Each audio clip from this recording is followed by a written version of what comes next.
to WorldView. WorldView is a podcast where we explore everyone's perspective on all things that can broaden our worldview. If you have loved our content so far and would like to see more of it, please hit the subscribe button, like our videos, and consider donating on Patreon, links down below. Today, we're talking with Iain Erasmus. Iain's speciality and academic life has centered around education, which culminated in a completion of a Master's of Education. He was one of the core teams of the African Leadership Institute in Namibia, and as operations manager, guided it to have a significant impact across the country. Today, he leads Leadership Vantage, an organization that exposes young students to much needed leadership development. Iain, welcome to the show. Great to be here. Thank you for inviting me. Wonderful. Iain, what exactly made you feel that you wanted to become a leadership instructor? I was told, and if I remember correctly, you wanted to be a cricket player, but then you got injured. Like, please tell us the story.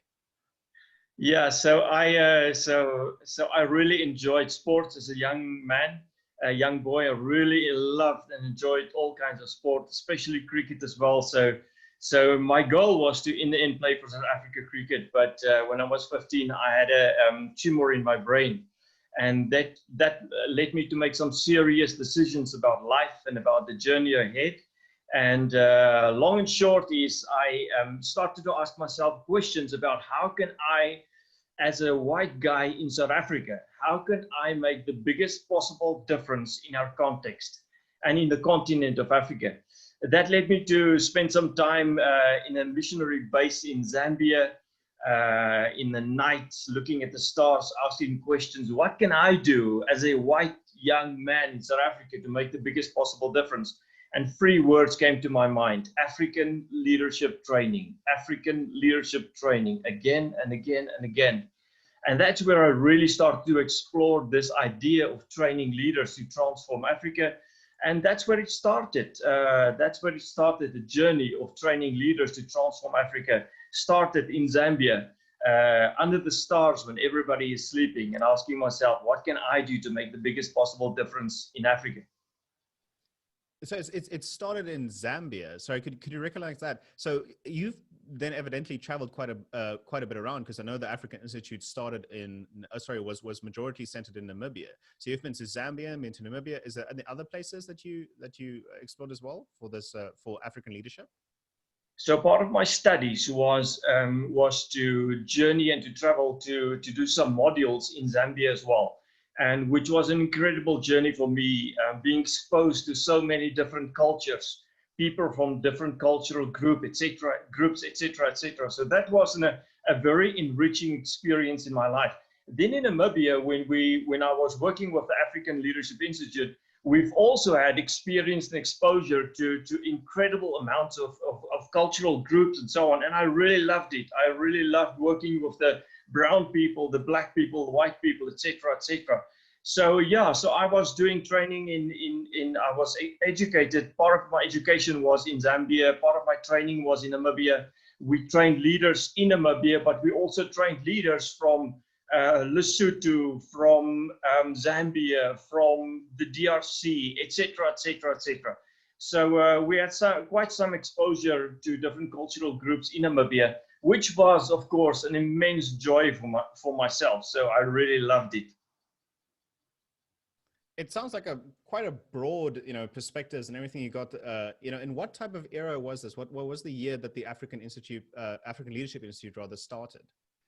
So I completed my studies in 2003, I think it was.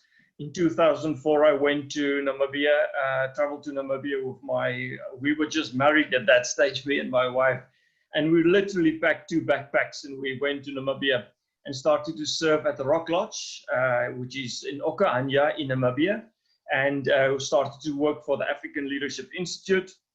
And what was initially planned to be 3 months became 6 months, and in 6 months became 1 year, and then 1 year became 14 years. So that was a really special journey, which I enjoyed so much each and every day as well. I mean, you were then, clearly willing to, with 2 bags and everything, just entirely immigrate to Namibia to start this venture. Was it the venture itself that motivated you to immigrate, or what other motivations did you have which made you so willing to? No, there was no other motivation except for to make a difference and to train leaders that would transform Africa, transform Namibia, but then also would transform Africa. So that was the entire motivation behind us going to Namibia, starting with an incredible team of people that I had the privilege of working with in Namibia. So the motivation was there to make the biggest possible difference with a special team and a special group of people in Namibia. And for 14 years, that was the driving force behind the reason for being there, is to make the biggest possible difference in the country and then also establish something that will impact the rest of Africa as well. Yeah, and I mean, if you go and look, I mean, I encourage anybody to go and Google the African Leadership Institute. Some of your alumni is some of the most accomplished people in Namibia. So you definitely made a difference in that regard. But I still wanted to also know a bit more specifically about Namibian life in compared to South Africa. We have so many Namibian people that study and work here in South Africa, but vice versa is not quite as proportional, I want to say. So how does the life in Namibia compare to South Africa? I think Namibia has got its challenges, as with South Africa. South Africa has got its challenges as well. For myself, on my own behalf, I really worked extremely hard in the 14 years in Namibia. So many times people think Namibia is this great place and with all of these tourist destinations that you can go and visit, etc., etc. But really, from my side, we really work extremely hard for 14 years. I think I was in the north of Namibia, in Etosha, twice in the 14 years, and I think I was definitely a few times in Swakopmund as well. So Windhoek is the capital city, is the biggest town, one of the biggest towns in the country. And there's, in my mind, I just feel there's a lot of professional people that is really well qualified in what they are doing. I think the economy of the country is very, very much the same as South Africa, with its challenges as well, but then also with opportunities in the country as well. So Swakopmund, the place is beautiful. It's a fantastic place to go and visit. So I would encourage any South African, if you have a time and opportunity to go to Namibia, definitely to make Swakopmund part of your journey as well. It's such a beautiful country, beautiful people, beautiful people. That's why I love the time, 14 years living in Namibia so much. Really special people that we worked with, but then also that we had the ability to relate to from all parts of the country as well. That's amazing. From a more operational perspective, I was also quite curious, how exactly did the African Leadership Institute operate, and in terms of how did the processes work exactly? So the African Leadership Institute, and if I look back, my journey with the African Leadership Institute has been, I can only describe it as an incredible journey. I really learned so much about the practical side of what leadership is from the African Leadership Institute and from the leadership in the African leadership.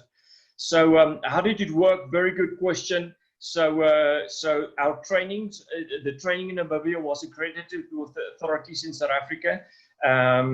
So initially we would start with the training, and the training involved, basically the first year of training involved 3 weeks of training and then an extra weekend of training as well.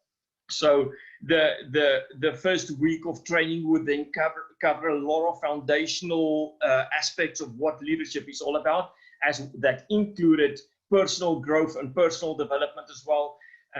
The second week of training would include more specifically your ability to deliver results, to get the job done, to build teams, etc. So I would used to call it the hard part, the hard skills of leadership that you need to master so that you can really deliver results. And then the third week of training would involve, it's a combination of everything that was done in week 2, done in week 1, done in week 2, and then to bring a lot of information together, but then to add additional information so that those people those trained leaders can really finish the training with well qualified, but then also a very specific action plan, a comprehensive action plan that they can build the rest of their lives on. So that was how we were developing the curriculum and the program.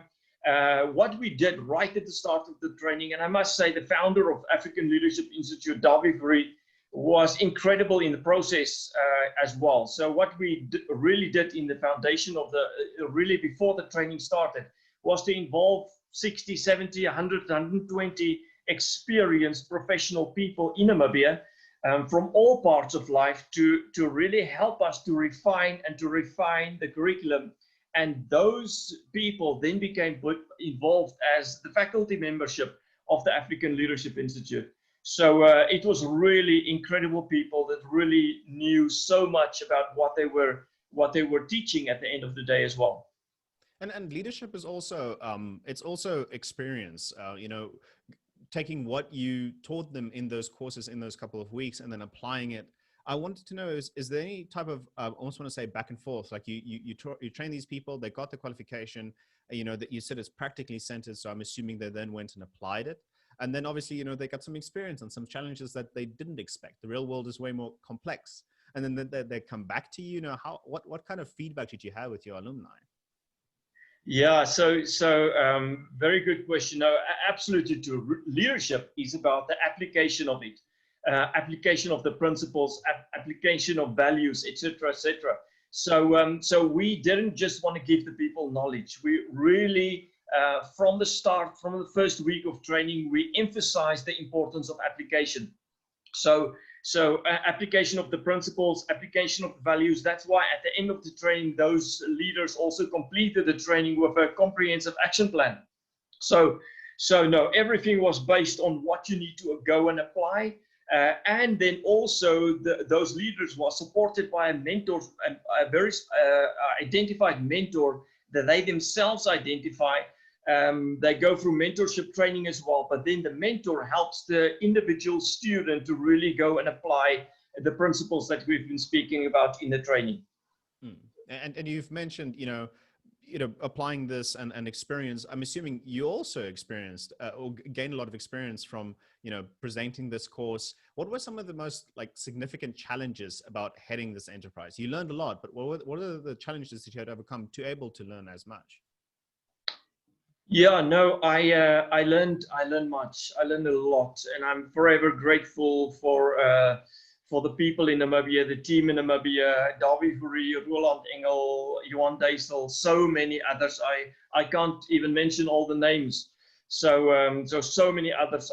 Krishna von Gierik, incredible. So I really learned so much from them. So I'm deeply appreciative for what they have done as well. So in looking back at where I am today, it's really those people that have invested in my life so that am able to understand what it is. And the students itself in Namibia learned so much in the training as well. There's incredible stories, incredible testimonies that was built up over 14 years that I was there. And I mean, the training is continuing in Namibia, and they're even making a bigger impact than when I was there. So there's incredible stories about what is happening. And so no, it's been an incredible journey with them and learned so much from them. Yeah.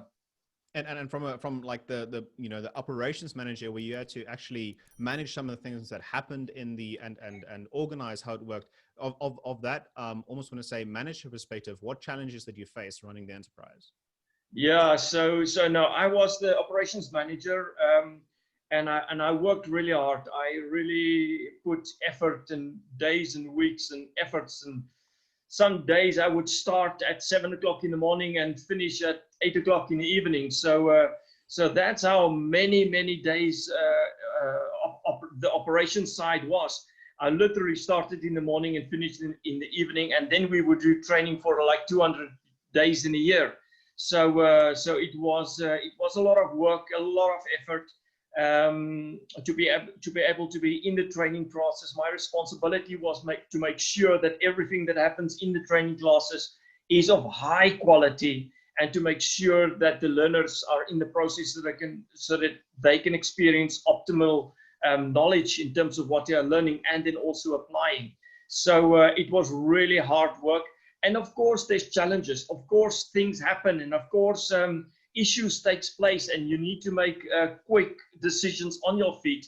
And in the training that I currently present, that stage in Namibia as well, but currently in Johannesburg, South Africa, with Leadership Vantage as well, one of the principles that we train the young people is to be able to think on your feet, to act on your feet, because it's so important to make those in the moment decisions so that you can stay focused on the main big long-term goal where you are going, but still manage the current moments in life.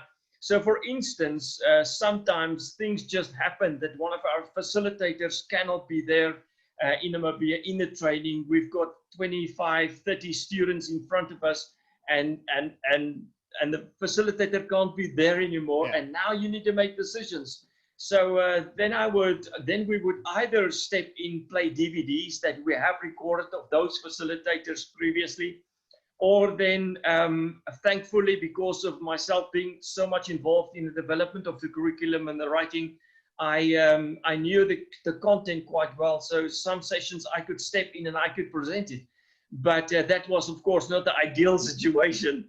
Yeah. But no. So at times you really need to step in, think on your feet. What is the next action, so that you can still achieve the main long-term goal that you need to achieve in training.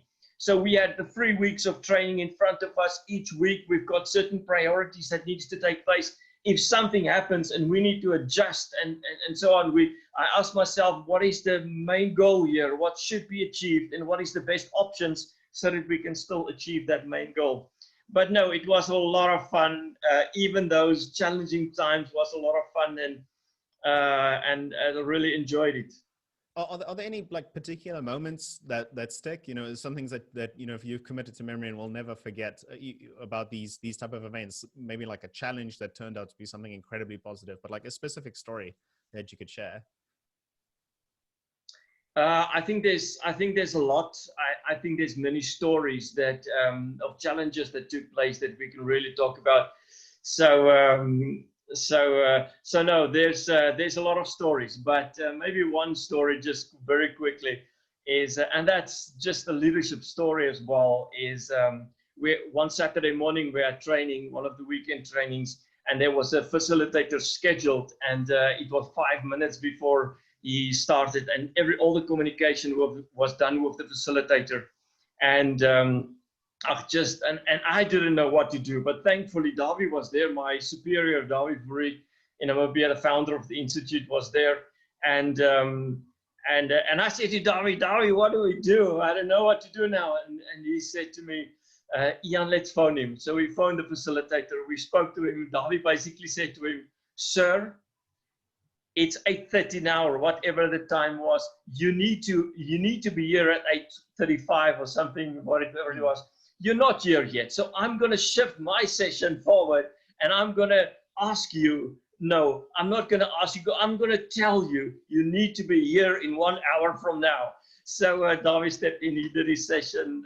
The facilitator called me, say, "Tell Davi I'm on my way. I'm on my way. I will be there." So Davi finished his session. The facilitator came in, and the presentation was done. So a lot of stories like that that took place.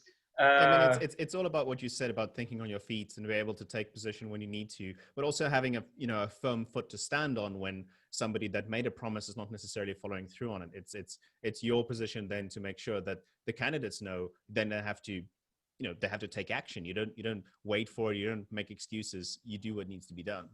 Yeah. So you've got to be on your feet. You've got to constantly learn as much as you can, not only about what you're passionate about, but also what other people are teaching and saying. And thankfully on my side, I was a facilitator, so I spent hours and hours and hours with every presentation that was done. I basically knew every presentation by heart, because I spent so many hours every day, every week, every month in the classroom.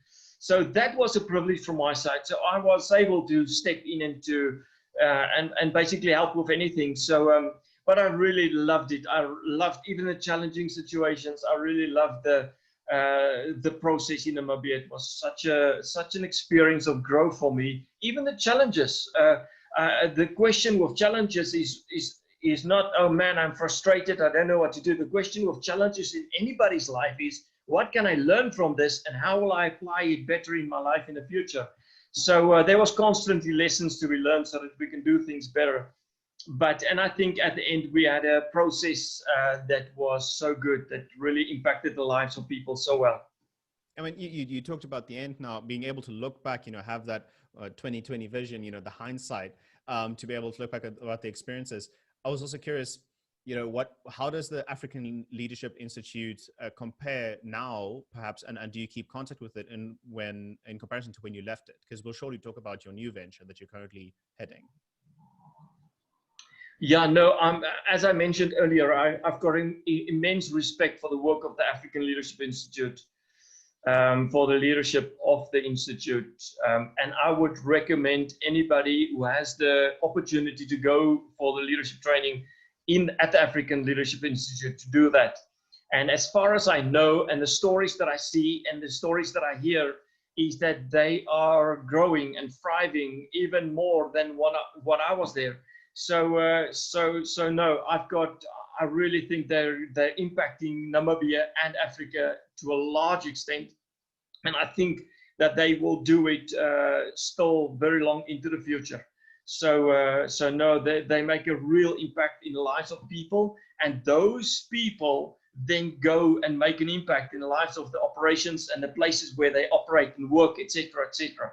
So no, their impact is immense. Their curriculum is extremely well developed, not because I was there and saw it, but just because I know it. So no, incredible respect for them. They continue to thrive and really make an impact. And that's because of the leadership team that is established there. So it's very much a bit of like paying that forward. And I want to know, do they pay it forward into other countries? I know it's centered in Namibia at the moment, but I'm sure some of these people didn't necessarily stay in Namibia. Is there other African countries that they've branched into? I think currently the strong focus is really on Namibia and at the Rock Lodge just outside of Okanya. And they've got a really good training center that is established there as well. They also make a big impact in the lives of young people with the Gap Year program, with camps that they do for young people as well. But currently their focus, as far as I understand, is still absolutely on the Namibian people. I know in the past we have trained people from Zambia and from the DRC and from various other African countries, but their focus is predominantly on Namibian people. Yeah. Okay. Well, I alluded to the Leadership Vantage company just in the previous sentence. I wanted to know, you worked at the African Institute for Leadership for 14 years, if I'm correct? Yes. Yeah, 14 years. What made you decide after having started that venture to establish Leadership Vantage, and how does it differ from the African Leadership Institute? So yes, currently I founded Leadership Vantage in South Africa, from Johannesburg, South Africa. But just before I touch on Leadership Vantage, just one more story. I think the one thing that I missed the most, the one aspect that I missed the most from the African Leadership Institute is the fact that myself and the founder had an extremely good relationship, David Murray. And the one thing that I would really think back, if I can go back to Namibia, to the African Leadership Institute for a day, it would be to have breakfast with the founder of African Leadership Institute in Namibia at the Rock Lodge in Okanya. Those mornings, the breakfast times, the meetings that we had was exceptional. the discussions, there was so many leadership talks, so much of what I know about, what I understand about leadership today, that I learned there in the talks with Davi early in the morning. Sometimes it was quick, but really such powerful discussions. Well, I mean, So I really if miss he those watches moments. this, he can consider it an invite. Yeah, maybe he will watch the talk, but I mean, I miss those moments immensely. So yes, what made me decide to come to Johannesburg? I think there was a number of factors involved in the process. I was really committed to the African Leadership Institute to really spend my life there, to spend my life in Namibia. In 2017, I started to ask myself the question, Iain, how do you make the biggest possible difference with the rest of your life? That was the question that I asked myself in 2017.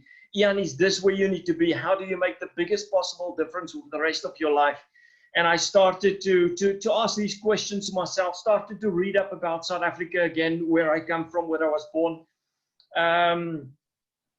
And then one night I took a piece of paper in the middle of the night, and I took a piece of paper and I sat down and I asked myself, Iain, again, how can I make the biggest possible difference with the rest of my life? And that's where I wrote down the sentence, to empower students to transition from secondary education to tertiary education and to enter professional careers. So that sentence that I wrote down in the middle of the night in Namibia in 2017 really changed my perspective about the need in South Africa. And immediately I started to research and to read and to speak to people, etc., etc. Is this a big need? And I realized soon that less than 20% of students that start university complete their first degree within 4 years. Less than 20%. When I saw those statistics and I started to understand the need, I realized that there's something behind this. There's a massive need in South Africa. Less than 20% of students that start university complete university within the first 4 years. And when the sentence that I wrote in the middle of the night and these statistics, when I started to read it and bring it together, I started to continue to ask myself some serious questions. Where do I start? How do I get there? What do I do? Etc., etc. So that's really where this question started, and I started to get a compassion for the young people in South Africa that is going through the educational system in South Africa. Started to do more research, and I, in the end, asked Davi to release me so that I can come to South Africa, so that I can start Leadership Vantage to focus on grade 10, grade 11, grade 12 is an academic year, and then first year after school, second year after school. So that all of that was written down, that the curriculum for a 4-year training process, I wrote it down in a 2-hour session that one evening in the middle of the night in Namibia. So it was a lot of discussions between me and Davi. Some discussions was really tough for me, and I think for him as well, because we had such a good run and such a good relationship. And so he said to me, Iain, speak to your mentors, speak to 7 of your mentors. So I spoke to 6 of my mentors. He was the 7th one. And 6 of my mentors gave me the green light to continue to come to South Africa to address this need. And then Davi was the last one. So it took 4 or 5 or 6 sessions more. It's a lot of planning. Say again? No, I mean, it's a lot of planning. It's quite complex. I'm assuming that some of the lessons that you learned, some of the experiences and contacts that you maintained at the African Leadership Institute helped you establish Leadership Vantage as well, I hope? A lot. I think the experience helped me to establish. I think the experience was the big thing that really helped me to start Leadership Vantage. When I left Namibia, I literally came with one contact. I had to Johannesburg. I had one contact. I had one person that to Sergey Solomon's in Johannesburg was the only connection that I had. So it was me and starting this journey, and the only person that I knew was Sergey. So that's where it started. So yeah. And then, so we wrote down the curriculum. We came to Johannesburg, started Leadership Vantage. Currently, we founded it as a non-profit company in Johannesburg. I got all the registration done.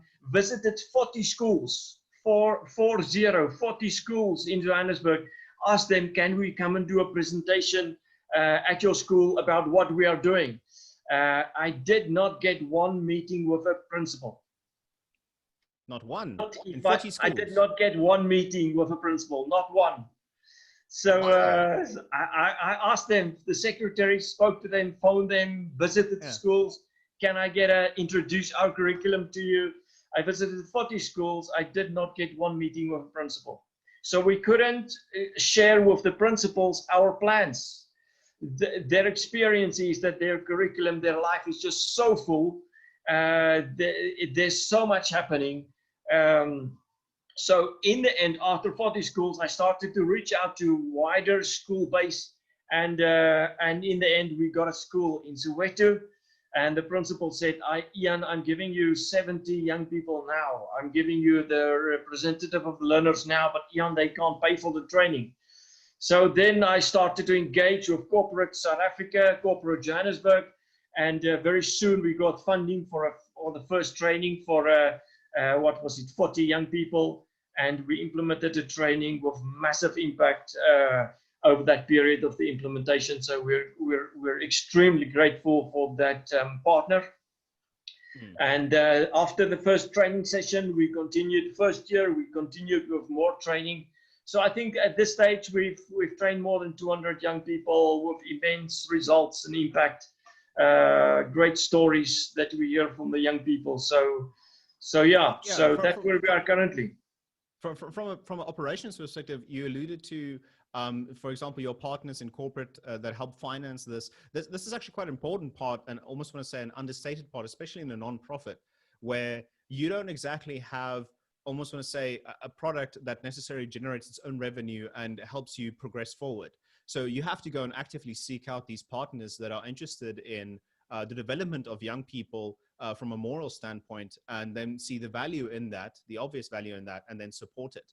I'm assuming that being able to train 200 students isn't exactly a cheap job. Getting well-qualified people motivated to do this obviously always has, incorporates a financial incentive.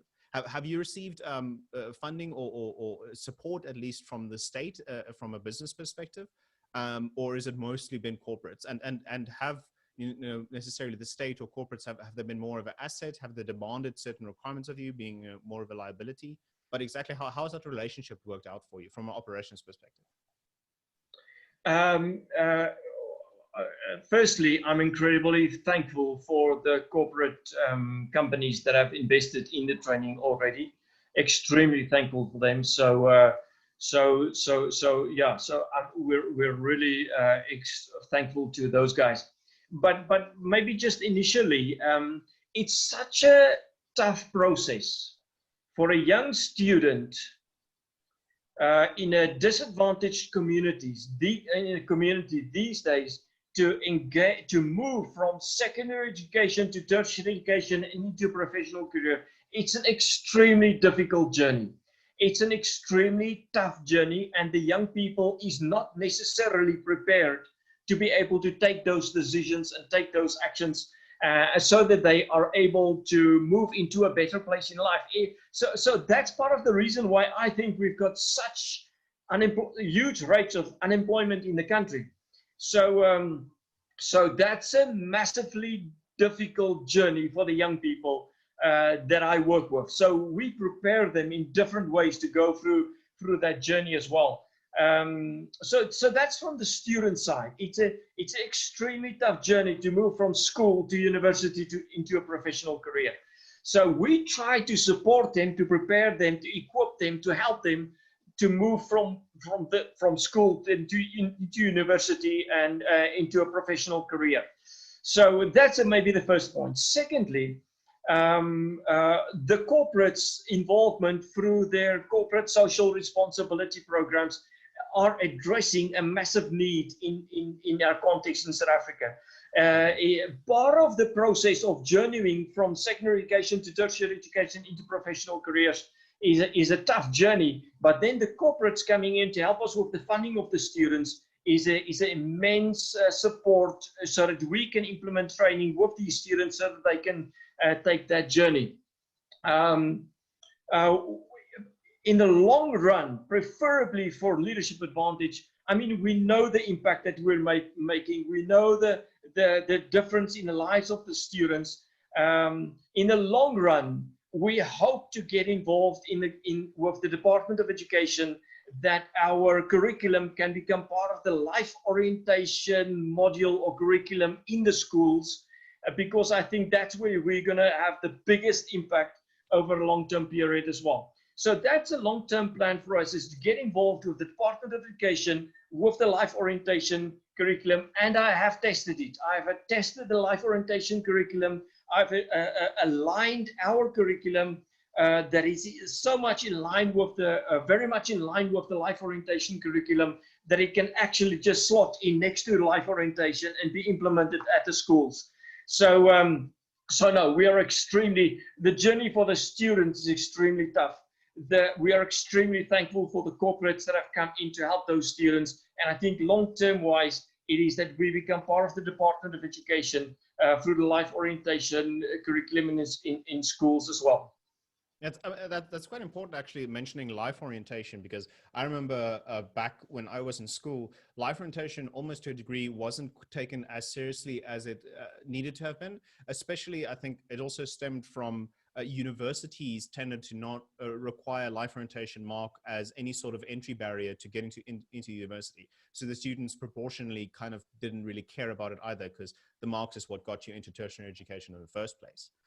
Working with companies and with the schools in incorporating life orientation, and then seeing these students, you know, enable themselves to be able to perform better at tertiary education and come into a professional career. How exactly do you think we're able to bridge this gap with tertiary education, companies and schools, that life orientation really is valued for them to have a higher success? Because I mean, first year at university is a massive, massive, massive change in your life, and preparing for that in some way in life orientation, I think is a great advantage. Yeah, so what we're doing in the training is, firstly, we help the individual student with himself. We help the individual student with his heart, with his character, with himself, being able to lead himself better. And I think that is already a massive step in the right direction for you to be able to enter university, but then also to complete university as well, is to understand yourself extremely well. So we help them in grade 10 already with this understanding, my strengths, my abilities, my passions, etc., etc., etc. And then part of that is we also help them with understanding, what is my purpose in life? Where am I going in life? What is the vision I have for myself, and where does my studies at university fit into that? And then we come in, so helping them with understanding vision and purpose for my life as a student already in grade 10. Some students would tell us, I see myself, part of my purpose and part of my vision is to get a degree in accounting. Part of my vision, part of my purpose is to get a degree in medicine or whatever it might be.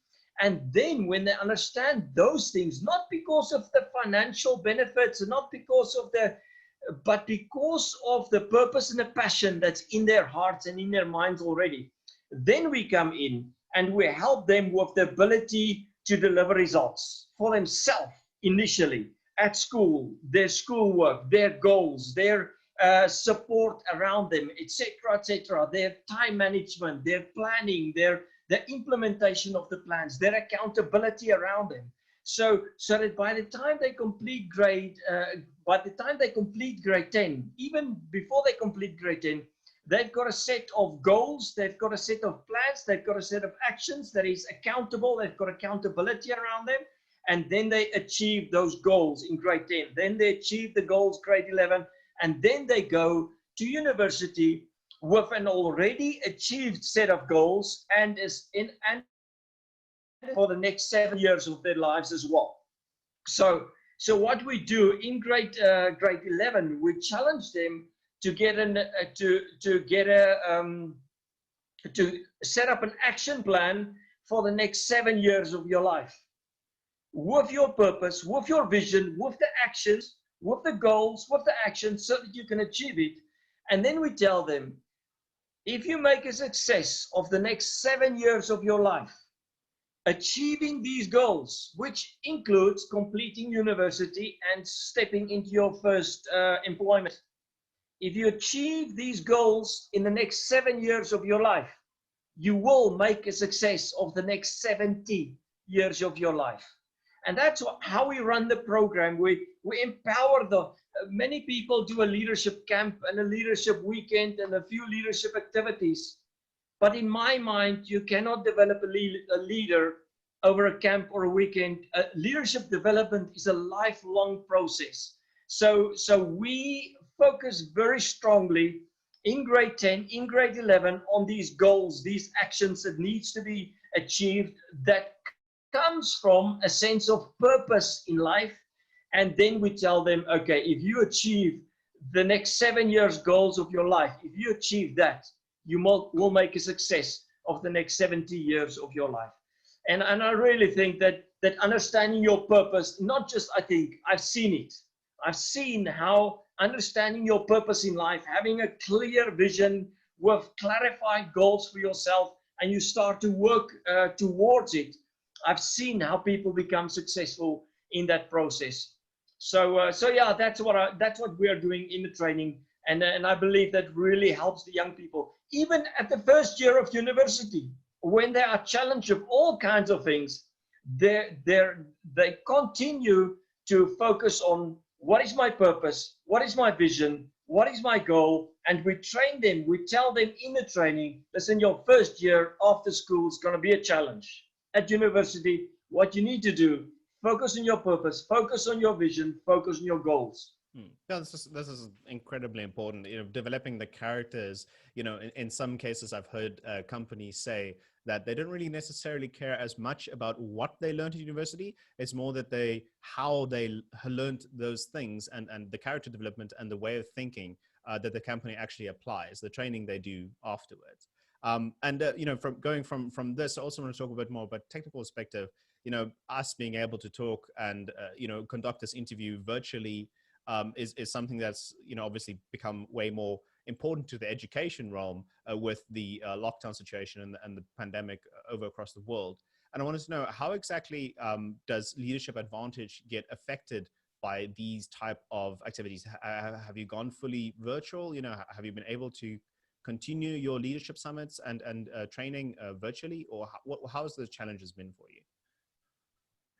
Yeah, no, as with everybody, we've experienced the challenges of COVID-19 and of lockdown. We have experienced the challenges, but what we have done is the moment I think it was to level 3 or somewhere in a journey of lockdown, when the moment we went to level 3 and we could accommodate 25 kids, young people in a classroom. That moment we started to implement training again, and in the midst of COVID 2019, in the midst of the lockdown, we've actually trained we've trained more leaders in 2020 than we have trained in the past. So we've worked extremely hard in the lockdown, but the moment we opened, I think it was level 3, we started with our training and we trained 125 students in Alberton, Eden Park. We are currently training students in Soweto and in Springs and in Cosmo City in Johannesburg. So our training is continuing, but then we've also developed a system and we are advertising it, where we will also virtually via Zoom. We are ready and willing to implement training all over the country in South Africa, but also we are marketing towards, I think it's 350 top schools in Africa at this stage. So via Zoom, implementing the training via Zoom. So So no, we are ready to do it. We can just start it the moment there's schools available and there's funding available. We will start that digital training process as well. Yeah, I mean, ever since that night when you wrote, the fateful words on the piece of paper that made you come back to South Africa and start Leadership Advantage, being able to reach more people is the ultimate goal, I'm assuming, because I mean, you're limited in terms of how many people you can reach in a specific area. Like you worked in Namibia as much as you could and you reached the people you could there. Then you moved to Johannesburg and now you're reaching as many schools as are willing to work with you, and you've educated over 200 people at Leadership Advantage and so on and so forth. But I want to know, being able to reach out to the other communities, to larger groups of people. Do you have, in comparison to the words that you wrote at midnight, do you have a measure in terms of the goal of Leadership Advantage that you almost want to say, check yourself against every time? See, like, how exactly is this goal of mine progressing? When will I achieve it? And if it's not entirely ever, completely achievable, how do you measure the success that you've had so far? A lot of our training is dependent on the financial aspect as well. A lot of and I don't think our training is expensive. Our training is 3,750. That's about 300 rands a month for 12 months, something like that. For a young person to go through the training, that's 7 modules of training with a comprehensive action plan at the end as well.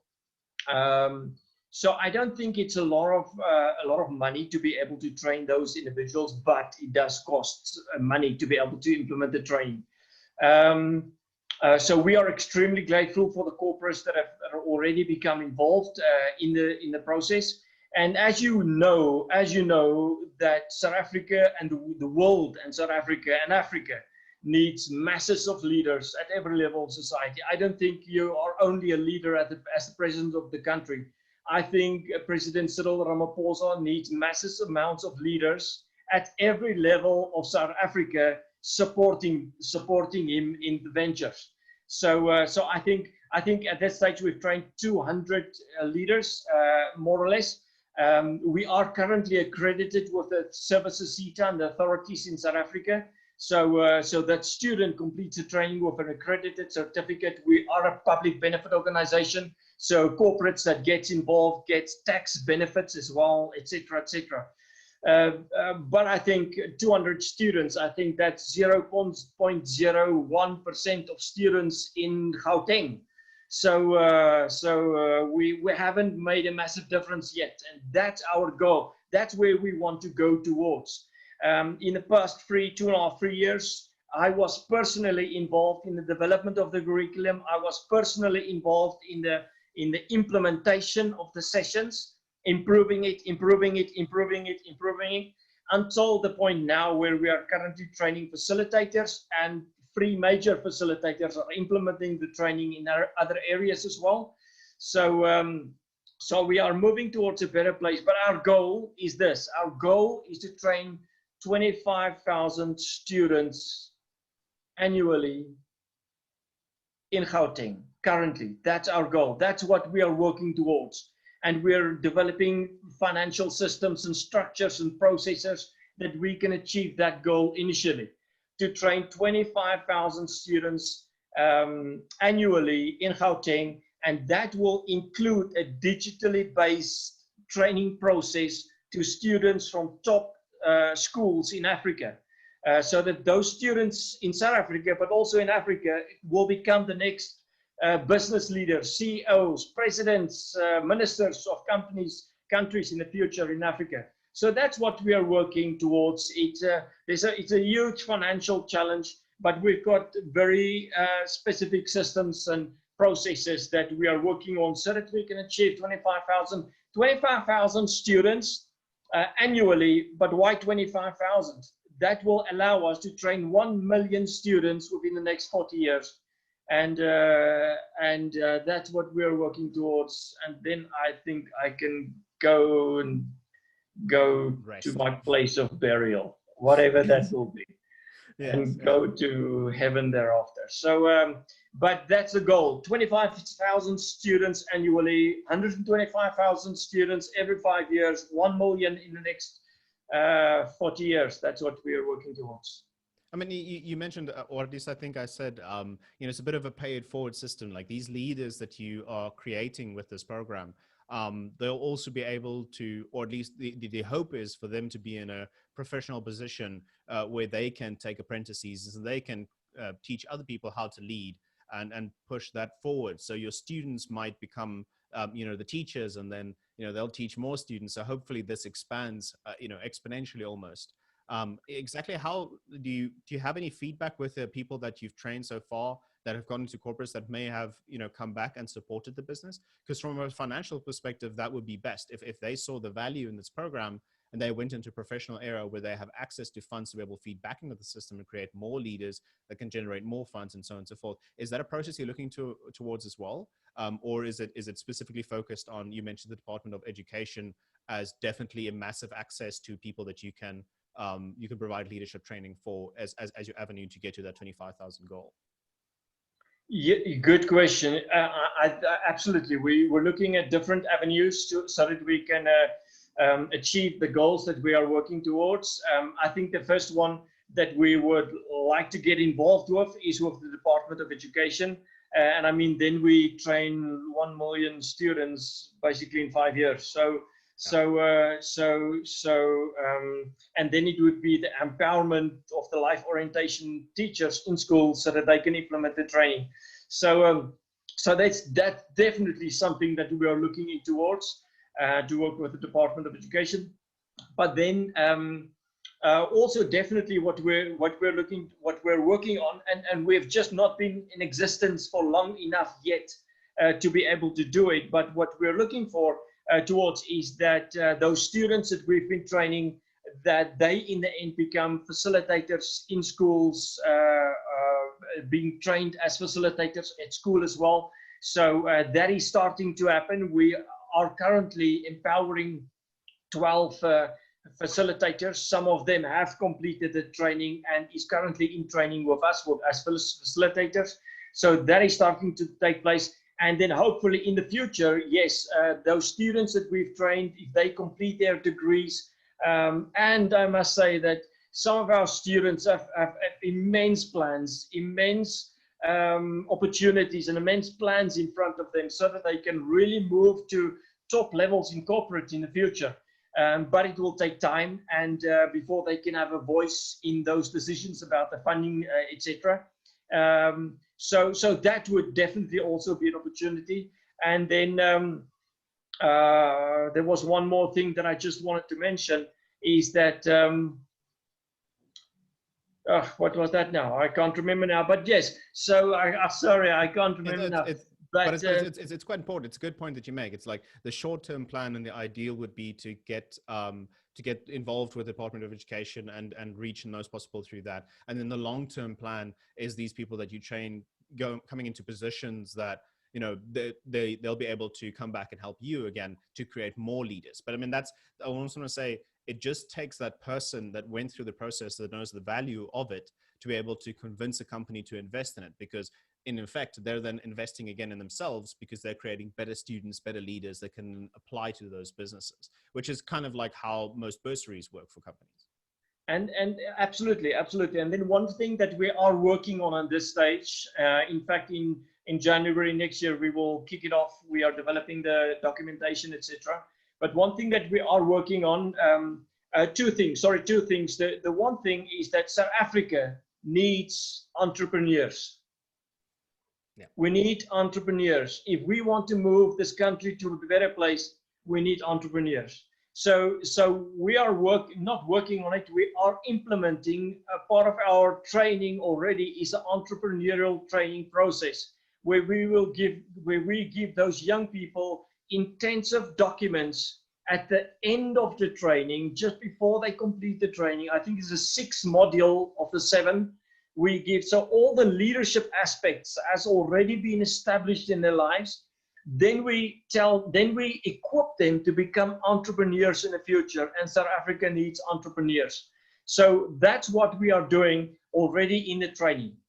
Then another aspect that we are trying to involve as well is that not trying, we are doing it, it's going to be launched in January, is that we don't just ask for companies for funding through their CSI departments, but yes, we do that, but in line with that, we are also willing to come in with the funding process that they help us with, to come in and coach their upcoming management, upcoming leaders in their organizations to get results.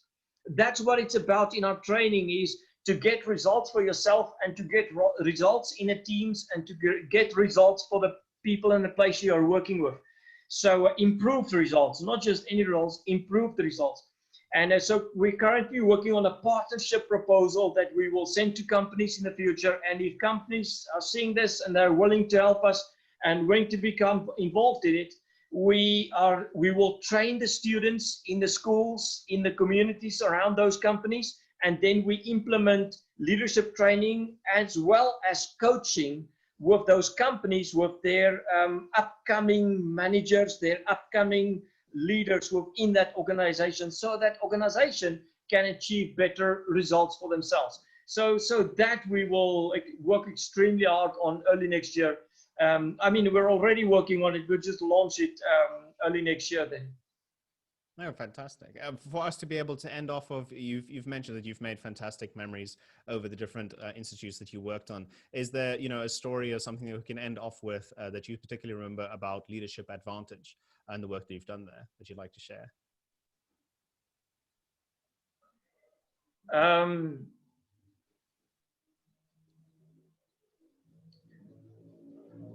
Maybe just two quick stories, and then I think that's it. So in 2019, we have already trained a number of leaders.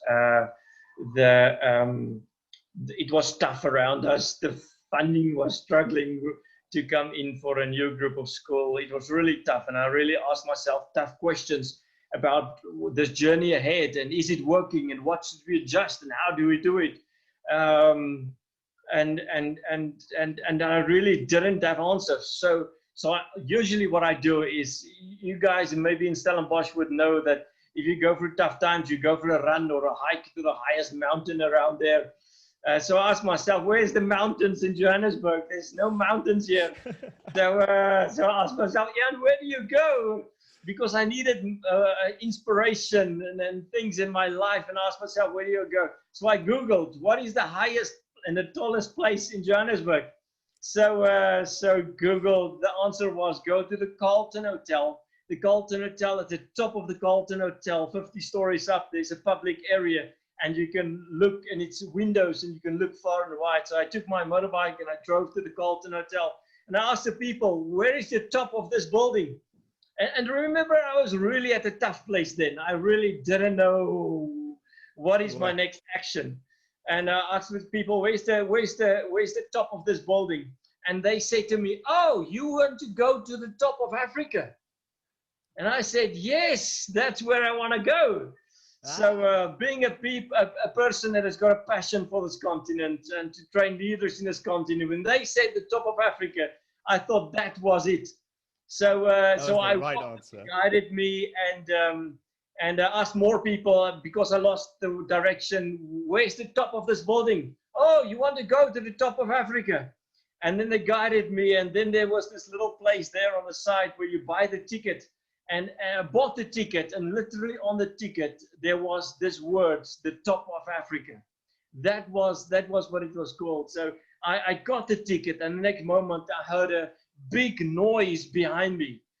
And I turned around, it was 40, 50 young African children coming towards me. Big noise. And remember, I was looking for peace and quiet. And these 40, 50 young people were storming towards me. And I took the ticket, and I got in the lift, went 50 stories up, and I opened the door, and it was beautiful. It felt to me that I can see into Kenya.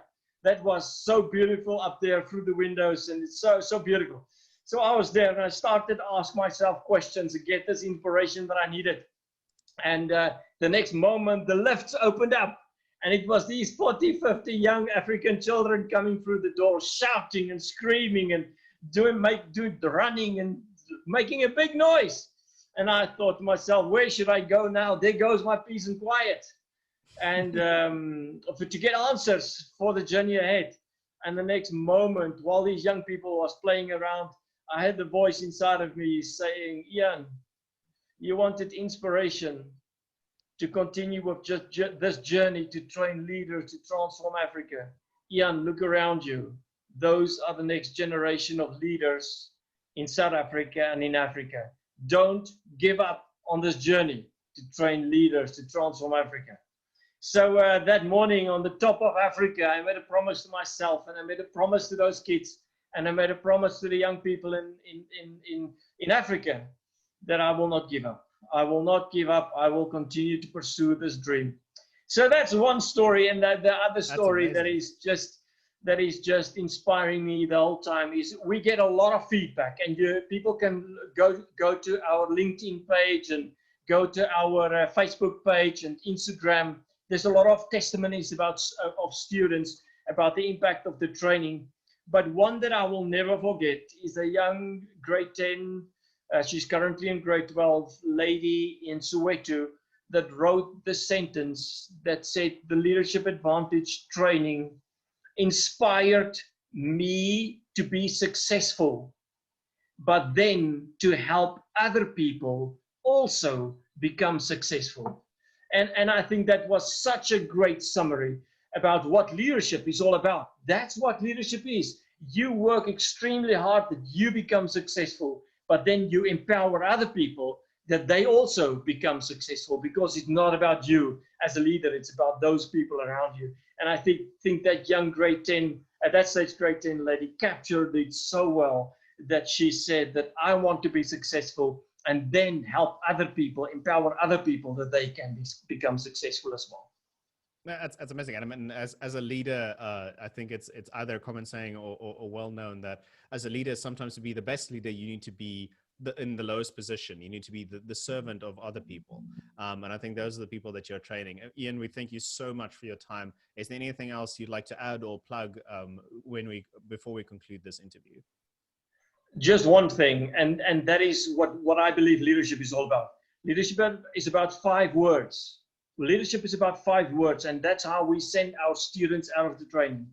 Vision, inspirational vision, impeccable character, transformational teamwork,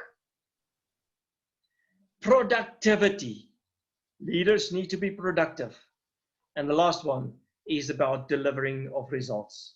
So that's what our training is all about. Vision, character, teamwork, productivity, and results. It's been a huge privilege. Thank you so much. No, we thank you very much. So this has been WorldView, and we thank Iain for sharing his worldview with us. I just want to say to our viewers, if you've made it this far, you certainly must have enjoyed the discussion that Iain and I had. And we encourage you to be able to share this message, like and subscribe and so forth, so we can reach more people with their worldviews and all broaden our perspectives. So until our next WorldView, thank you for watching.